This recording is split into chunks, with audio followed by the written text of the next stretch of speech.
come on down, Ulrich from Mexico. You told our call Hi. screeners, and you're not going to wiggle out of this one like our last caller started going far afield. How did evolution create transgenderism? You are on the line with Katy Montgomerie. I'm Johnny P. And let's talk about this. So what did you have in mind by Hello? that? Yeah. Hi. Yeah. Hello. So I just think it's not logical that evolution would create a mindset that makes you not reproduce. I mean, evolution is based on surviving and reproducing, isn't it?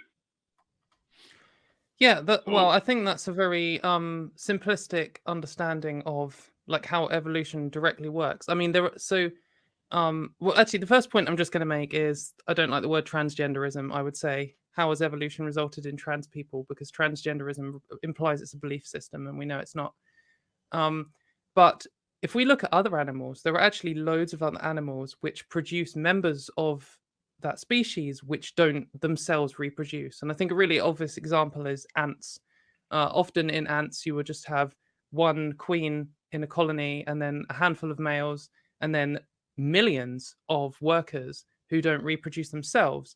And the way they're able to pass their genes on is that their genetic line is related to the queen. And if they defend the queen, then the queen will pass her genes on.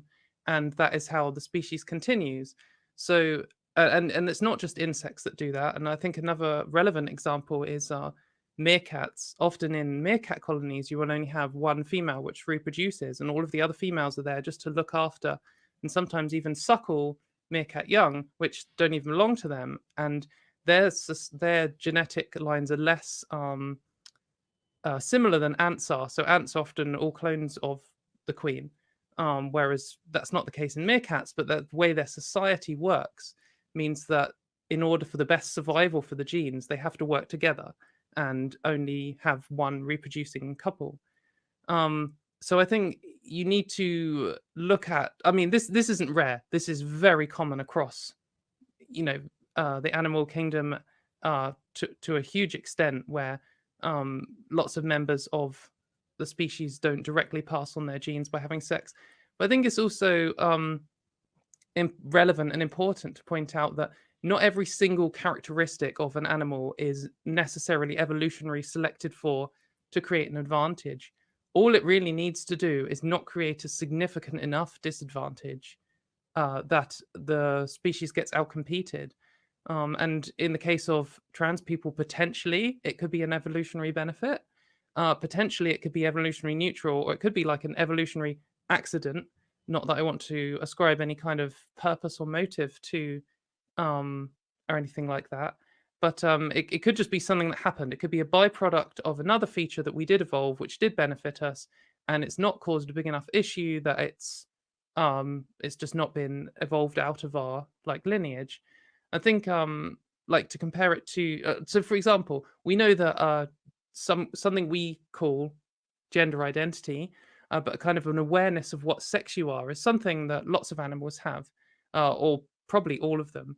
And we can see that in how they have themselves sex behavior, which is often sexually dimorphic or sexually polymorphic, as in the males and the females act differently, but they also act differently around each other. So I'm kind of going off on a rant here, but I've got so many facts to fit in about animals. A good example of this is some species naturally change sex in the wild. And an example is, one of the most common examples is clownfish. And I think probably lots of people have heard that clownfish can change sex. And you will often find that a group of smaller males, when there's no female there, one of the males, usually the biggest one, will grow bigger and turn into a female and will be able to lay eggs. But importantly, in that process, one of the last thing that happens is the ability to produce eggs. That's like the final step. The gonads redifferentiate and then it can start laying eggs. But way before that, it starts changing its behavior. And there's very typical male behaviors of clownfish, which you can recognize if you're studying them. And there's very typical female clownfish behaviors. And one of the most common and obvious behaviors is the females defend their territories and the males don't. And when a clownfish is selected for to start changing sex, then very early on, it will start defending territories, even though physically it's still a male. But also the other females will start acting as if it's a female, even though it hasn't yet had gonad redifferentiation. And they'll start fighting back and targeting this one supposedly male when they're not doing that to any of the other males. So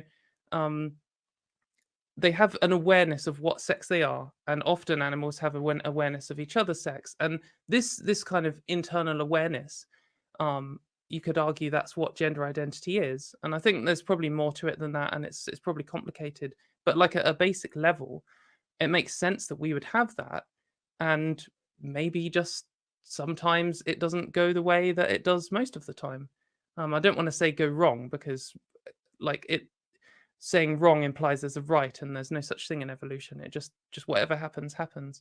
But I think there's evidence to suggest, well, I mean, we know it's a thing. It happens naturally, like we know that already. And there's no reason to think that it would be evolved out or that isn't evolutionarily beneficial. And just again to say on the reproduction thing, just because I've got one more fact I want to squeeze in I recently learned about.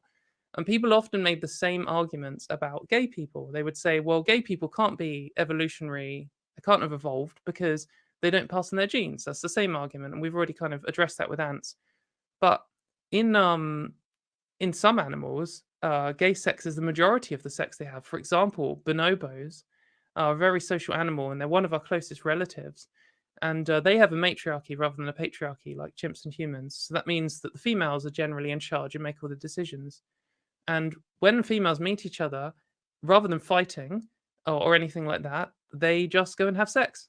And they all have sex with each other all the time. And something like 90% of all the sex that bonobos have is lesbian sex. And some of them will exclusively have lesbian sex. And some of them will have lesbian sex just most of the time, and they will also get pregnant.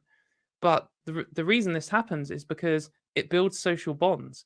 Animals that cause each other to orgasm feel happy when they're around each other, and so they're less likely to fight, and then they can build a stronger colony, or whatever the word is for a group of bonobos, club, and that then means that they can that then means they can work together, build a stronger society, defend their offspring, raise each other's offspring, and pass the genes on that way. So that was quite a long answer, and I actually have a crab fact I'd love to fit in. But Ulrich, would you like to respond to any of that?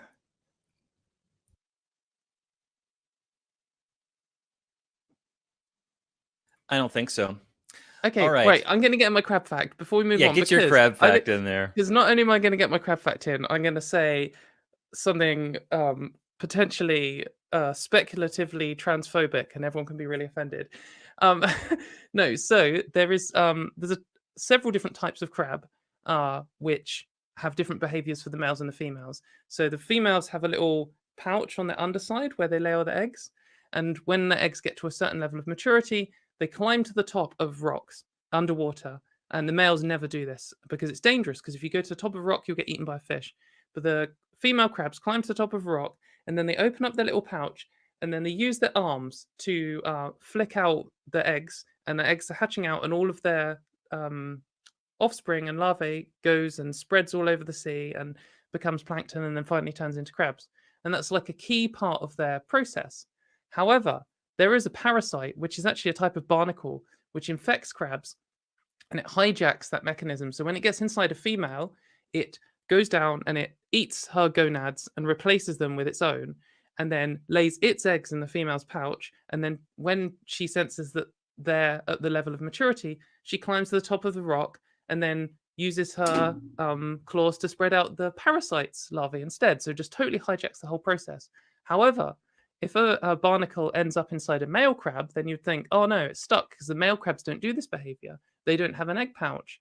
But what the barnacle does is it goes down and eats the male crab's genitals, so it no longer has testicles or anything, and then changes its hormone levels so it grows a pouch, and then changes its brain so that it thinks it's a female, and then it climbs to the top of a rock and does the little female dance and pushes it all out. So what I'm saying is, the reason why you get trans crabs is because barnacles have eaten their brain, and maybe that's why we have trans people. That's not a real claim. that's your answer to Jordan Peterson's lobster facts Yeah. from the Broken Man. Yeah. Well, see, you can tune in for all of the misunderstandings about evolution. You can tune in for look at the trees arguments. That's entry level stuff. If you're a real veteran of Talk Heathen, you will tune in for crab facts, insects that do terrible things to other creatures, and other information that you don't think is going to be relevant until the very end. And you're like, oh, I see. Foreshadowing.